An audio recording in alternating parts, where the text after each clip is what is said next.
तो कोरोना पर सवाल और जवाब दे रहे हैं हमारे साथ जुड़े हुए देश के जाने माने डॉक्टर्स। पूरा पैनल मेरे साथ मौजूद है, 4 डॉक्टर्स का। मैं उन्हीं के पास चल रहा हूं। मैं डॉक्टर श्वेता अग्रवाल के पास चल रहा हूं। डॉक्टर श्वेता होम्योपैथिक सलाहकार हैं। डॉक्टर श्वेता, 2 सवाल है मेरे आपसे।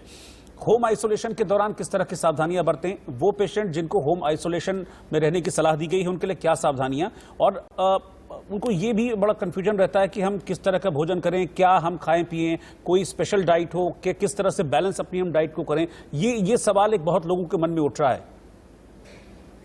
Sir basically it's a viral, and viral में कोई भी प्रिकॉशन जब हम बताते हैं तो हम कहते हैं there should be maintenance of fluids in your body. तो हम लोग सबको यही रिकमेंड करते हैं कि have more of fluids and heavy diet. We always say कि नहीं, don't eat heavy food because heavy food you will not be able to digest. And in this viral जो अभी स्ट्रेन है उसकी सिम्टोमेटोलॉजी में there are symptom of GI tract.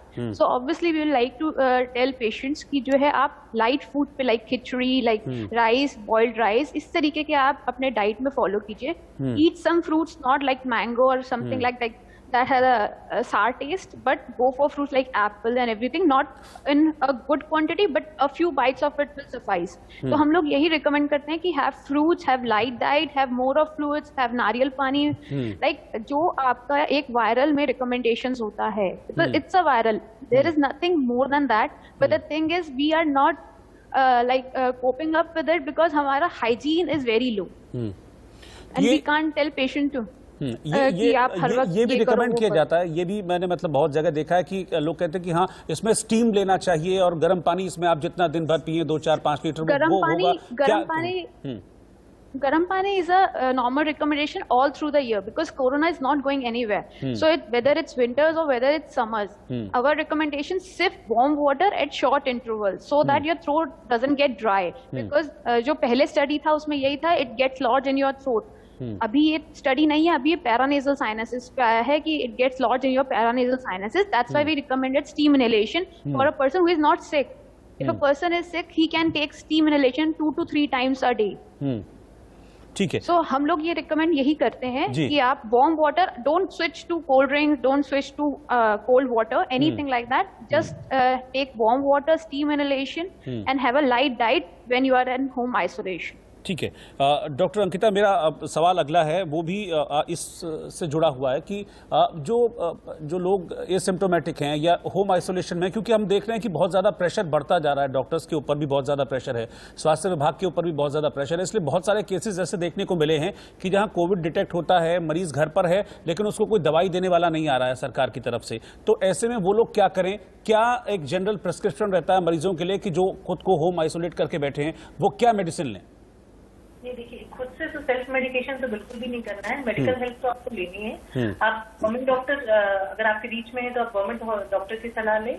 MCP वाले भी काफी इन्वॉल्व हो रहे हैं इसमें, वो भी हेल्प हैं, उनके डॉक्टर्स को भी आपको प्रिस्क्रिप्शन मिल रहा है। और दूसरा, प्राइवेट प्रैक्टिशनर के पास भी जा सकते हैं, बट मेडिकल हेल्प इनिशियली आप जरूर लें। हाँ, एक चीज और है, अगर आपको कोविड पॉजिटिव है और आपके परिवार में सारे कोविड नेगेटिव है, बट ये इतना इन्फेक्शियस है कि आपके परिवार वाले भी, अगर किसी को भी हल्का भी सिम्टम हो रहे हैं तो वो भी ज्यादातर कोविड पॉजिटिव ही निकलते हैं। तो उनको भी फिर मेडिकल हेल्प आप जल्दी कराएं। ये ना कि सोचे कि इसका टेस्ट कराएं फिर डिले होगा हमेशा। तो डिले इज ऑलवेज बैड जब हम इस वायरस की ट्रीटमेंट की बात करते हैं। तो इनिशियली जब माइल्ड डिजीज है तो भी आपको मेडिकल हेल्प लेना है। Don't do self medication. और सेकेंड चीज है जो डॉक्टर श्वेता ने भी बताया कि जो विटामिन सी, जिंक और विटामिन डी है, ये आप कंटिन्यू कर सकते हैं अपने लेवल पे। जी ठीक है। डॉक्टर विवेक गुप्ता, आपसे मेरी बात हो रही थी, आपने रेमडेसिविर पर मुझे बताया था, मैं कुंभ को लेकर आपसे सवाल किया था मैंने कि कुंभ और पानी, क्या ये वाया वाटर भी कंटेजियस है? वाया वाटर ये फैल सकता है क्या? जितनी भी स्टडीज है उसके हिसाब से तो वाटर में ये नहीं होता, खास करके पीने वाले पानी में तो बिल्कुल ही नहीं होता। एक स्टडी है जो हम बताया था मैंने, जब फेज 1 चल रहा था, लहर चली थी, तो 20 अप्रैल की स्टडी थी। अप्रैल की हमने जो वेबिनार किया था पेरिस के डॉक्टर्स के साथ में, तो रिवर सेन है, जैसे हमारे गंगा रिवर है भारत में, वैसे रिवर सेन है, पूरे फ्रांस में जाती है, पेरिस में खास करके। उनके 27 सैंपल में 4 सैंपल में कोरोना वायरस मिला। अब वहां पे दहशत सी फैल गई कि virus can also spread through water. At that time later on it was further investigated. उन्होंने कहा कि शायद it was contamination, but it was not surety, check नहीं हुआ। अब हमारे कुंभ में लोग नहा रहे हैं, देखिए वहां रिवर सेन में तो कोई नहाता भी नहीं, वहां तो पानी थोड़ा सा गया होगा, कहीं से गया होगा जी। हमारे कुंभ में लोग नहा रहे हैं, अगर एक रिपोर्ट आई है पॉजिटिव तो इसको एटलीस्ट रूल आउट नहीं कर सकते कि पानी में जैसे कि एक इन्फेक्टेड आदमी गया, वो वायरस पानी में दूसरा नहाया तो उसको बच सकता है। लेकिन मोस्ट कॉमन ट्रांसमिशन तो ड्रॉपलेट है। कुंभ में साथ साथ नहाते हैं तो सांस एक दूसरे की, वायरस थोड़ा सा वहां रुका, थोड़ा वहां मॉइस्चर भी ज्यादा है, पानी है, गंगा जी का पानी है तो गंगा का पानी के ऊपर थोड़ा मॉइस्चर ज्यादा होगा, तो droplet can stay. That is why so many people got infected. तो most probably it is air transmission from one person to another person, और it could be airborne for some time. Water cannot be ruled out, इसीलिए हम लोग ने तो कुछ test किया नहीं। अगर गंगा का पानी का टेस्टिंग की जाए और फिर देखा जाए, फिर हम इस पे ज्यादा अच्छी तरह बता पाएंगे। लेकिन रिवर सेम फ्रांस में ये टेस्ट हुआ था, उनके 4 सैंपल में वायरस पाया गया था आफ्टर मेनी आवर्स। इसका मतलब पानी रुका है, पानी के अंदर वायरस रुका है, तो इसको भी हम रूल आउट नहीं कर सकते। अब कुंभ में इसी वजह से तीनों आपसे अफेक्टेड हुए होंगे, multiple people, infected people, airborne, moisture, end of course वो पानी के अंदर जब वायरस रहा, उसी पानी के अंदर दूसरी डुबकी लगाई, तो हो सकता है cannot be ruled out, cannot be ruled out. जी ठीक है। डॉक्टर प्रुषित पटेल, इस बार जो ये है वायरस, इसमें ये भी देखने को आ रहा है कि बहुत ज़्यादा ऑक्सीजन सपोर्ट की ज़रूरत पड़ रही है, और ये भी कहा जा रहा है कि देश भर में ऑक्सीजन की कमी है। लगातार हम देख रहे हैं कि हर स्टेट ये कह रहा है कि नहीं, हमारे पास ऑक्सीजन की कमी है, लाओ। लेकिन अगर कोई शख्स घर पर है और उसको अचानक से ऑक्सीजन की कमी महसूस होती है, तो ऐसे में वो मतलब उस शख्स को क्या करना चाहिए?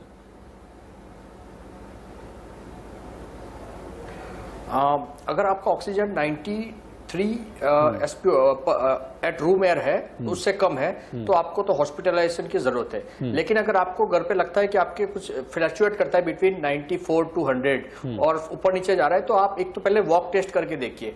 अगर आप 5 मिनट्स वॉक टेस्ट करके अगर आप रीचेक करेंगे और आपका 5 to 10% डिक्रीज हो रहा है, तो इट इज इंडिकेटिंग कि आपके कोई लंग में ज्यादा इन्फेक्शन है और आपको डैमेज हुआ है, आपको हॉस्पिटलाइजेशन की जरूरत है। अगर फिर भी वो इतना डाउन नहीं जा रहा है और 94, 98, 90 के बीच में मूव कर रहा है, तो आपको पेट के बल लेट के, आजकल जो मैंने देखा है कुछ पेशेंट्स में वो एडवाइज करते हैं, पेट के बल लेटने से आपका जो प्रोन पोजीशन कहते हैं जिसको, उसके बल लेटने से आपकी लंग्स को एक्सपांड करने की काफी स्पेस मिलेगी और उसमें ऑक्सीजनेशन की मात्रा बढ़ेगी। तो उसके आप यूट्यूब पे भी या गूगल पे फोटोज देखेंगे, तो वो एक आपको प्रोन पोजीशन में लेटने पे पेट के बल और पैर के पास आप आगे पिलो रख के उसको एक्सपांड करने की स्पेस देके आप ऑक्सीजनेशन घर पे बढ़ा सकते हैं। ठीक है। डॉक्टर श्वेता अग्रवाल, किस तरह की एक्सरसाइजेज हम कर सकते हैं? कोई शख्स अगर होम आइसोलेशन में हो, क्या आप लोग रिकमेंड करते हैं एक्सरसाइजेज करने के लिए, और क्या रिकमेंडेशंस होती हैं सांस को लेकर और लंग्स को लेकर आप लोगों की? Sir, mainly pranayam we recommend because we would like to increase the capacity of your lungs. So basically inhalation. आपको कुछ नहीं करना है, सिंपली इनहेल एंड एक्सेल। ये आपको 5 मिनट्स to 10 मिनट्स तक एक्सरसाइज अगर आप करते हैं, just to increase the capacity of your lung volume, मतलब जितना आप इंस्पायर कर रहे हैं उतना ही आप एक्सपायर कर सकें। बेसिकली आपकी लंग्स की एक्सपेंशन के लिए रिक्वायर्ड होता है। बाकी there are lots of exercises which we can only tell physically, but हाँ, लंग एक्सपेंशन के लिए जो एक common exercise we'll say that comes from yoga and it is pranayama. ठीक है। डॉक्टर अंकिता वैद्य, ये जो इस वक्त चल रहा है, ये पीक है कोरोना का, या अभी फिर और मतलब बुरे दिन आने वाले हैं अभी? जी नहीं, अभी तो राइजिंग ट्रेंड ही देखने को मिल रहा है। पीक तो I think it is still awaited. We have to control now. It is what I can say it's outburst of corona right now, so we have to control now. Government is taking measures. I have appeal to everyone कि आप लोग सब indoor रहें, जो भी अभी नियम हैं वो सारे फॉलो करें लॉकडाउन के, और साथ ही साथ अपना कोविड एप्रोप्रिएट बिहेवियर कंटिन्यू रखें। अदरवाइज जो हम देख रहे हैं इट हैज स्टिल जो पीक है वो अभी भी आनी बाकी है। जो दिख रहे हैं ट्रेंड्स अभी भी राइजिंग ही दिख रहे हैं। डॉक्टर विवेक गुप्ता, क्या जल्द इसके खत्म होने के आसार हैं? क्योंकि ये तो आप समझ लीजिए पिछले वाले से डबल, क्या मतलब अभी तक जो हमने देख लिया 2.5 गुना ज्यादा मारक तो पिछले वाले से नजर आ रहा है जो लास्ट वेव थी। क्या इसके जल्द खत्म होने के आसार हैं? और वो भी तब जब हम देख रहे हैं कि अब लोगों ने इतनी लापरवाहियां बरतनी शुरू कर दी हैं कि अब धीरे धीरे वापस, अभी नाइट कर्फ्यू हुआ, अब फिर मिनी लॉकडाउन हुआ, पता नहीं कल को लॉकडाउन ना हो जाए। नहीं, मुझे नहीं लग रहा कि अभी जल्दी समाप्त होगा, क्योंकि कोई ऐसा रीजन नहीं है। देखिए, हीट काफी ज्यादा आ गई है। पिछले वेव में हम लोगों ने कहा था कि समर्स आएंगी, अप्रैल में जैसे टेम्परेचर 30, 35, 40 पहुंचेगा, वायरस खत्म हो जाएगा। वो तो बात खत्म हो चुकी है, ऐसा नहीं हुआ। बिल्कुल। तो अभी का कोई रीजन नहीं समझ में आ रहा कि भगवान चाहेगा तो हम लोग चाहते सभी यही है कि पीक आके खत्म हो जाए, लेकिन एक प्रेडिक्शन था, किसी ने कहा था कि पीक इज कमिंग, जिस तरह पीक आया वैसे कम होगा। जनवरी में काफी कम हो गया था, लेकिन I have no reason to think. लेकिन एक बात मैं चलते चलते आपको एक लास्ट बात बताना चाहता हूँ जी, आपका प्रोग्राम समाप्त होने को है, कि जैसा कि डॉक्टर खुर्शीद ने कहा कि रेस्पिरेटरी एक्सरसाइजेज और प्रोन लेटें, क्योंकि मेरे ख्याल से सारे फैमिली मेंबर्स को जिसके इन्फेक्शन हुआ हो या ना भी हुआ हो, ये आदत बनानी चाहिए कि प्रोन लेटे से फायदा क्या होता है, मतलब पेट के बल, तो पीछे के बैक वाले लंग होता है ना, पोस्टीरियर लोब, वो नॉर्मली खुलता नहीं है। तो प्रोन लेटेंगे और ब्रीदिंग एक्सरसाइज करेंगे तो उससे वो एक्सपैंड होके फुल कैपेसिटी में लंग आएगा। अगर बाई चांस चांस उनको कोविड होता है तो उनको इतना ज्यादा निमोनिया हो भी जाएगा, सैचुरेशन फॉल नहीं करेगा। दूसरी बात, इम्यूनिटी बूस्टर में बताना चाहूंगा, विटामिन डी, विटामिन सी का रोल है। ये कोक्यू एंजाइम भी है जो काफी कंपनी बनाती है, उसका भी काफी रोल है।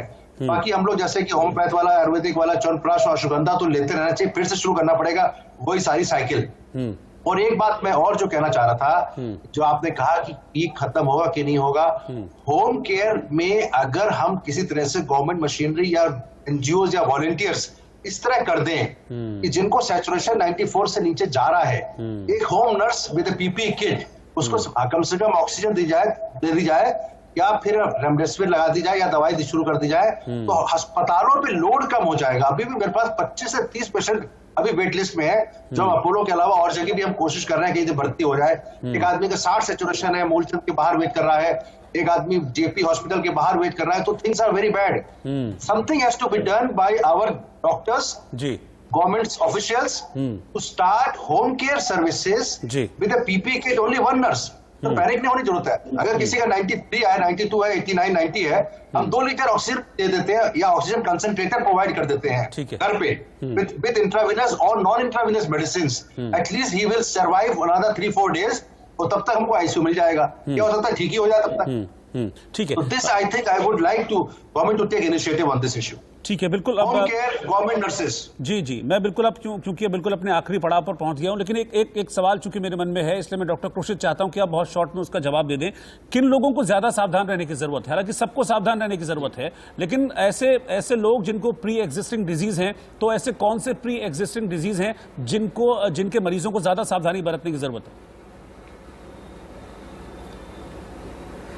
देखिए, जो मरीज कोमॉर्बिडिटी यानी कि हाइपरटेंसिव की दवाई जिसकी चल रही है, अनकंट्रोल्ड डायबिटीज है, कैंसर के मरीज, जो मरीज इम्यूनोसप्रेसेंट पे है, ट्रांसप्लांट जिनका हुआ है, ऐसे मरीज जिनको कोई लॉन्ग टर्म की ऑटो इम्यूनिटी ऑटो एंटीबॉडी की शिकायत है, I mean auto immune disease की शिकायत है, जो स्टीरॉइड्स पे है या इम्यूनोमॉड्यूलेटर इम्यूनोसप्रेसेंट पे है, इन पेशेंट्स में बहुत ही सचेत रह के चलना चाहिए। इनको तो बिल्कुल भी घर से बाहर नहीं निकलना चाहिए। और बाकी जो यंगर एज ग्रुप में भी आजकल आ रहा है, तो उसमें भी आपको यंग एज ग्रुप को जो वैक्सीनेटेड है, खास करके जो 45 के अबो, उसमें भी पूरी एहतियात बरतनी चाहिए। कल ही 2 डॉक्टर जिनका एक हरदोई के हैं और एक छत्तीसगढ़ हेल्थ सर्विस के जॉइंट डायरेक्टर है, जिनकी दोनों वैक्सीन लगने के बाद मृत्यु हुई है। तो वैक्सीनेशन होने के बाद भी आप इतना उसको ग्रांटेड नहीं ले सकते हैं। बिल्कुल पूरी एहतियात बरतनी चाहिए। और बच्चों में खासकर, पहले एसिम्प्टोमेटिक पेशेंट, लेकिन बच्चों से बूढ़ों में, मतलब कि एजेड पर्सन में, दादा दादी में फैलने के बहुत सारे केसेस आ रहे हैं,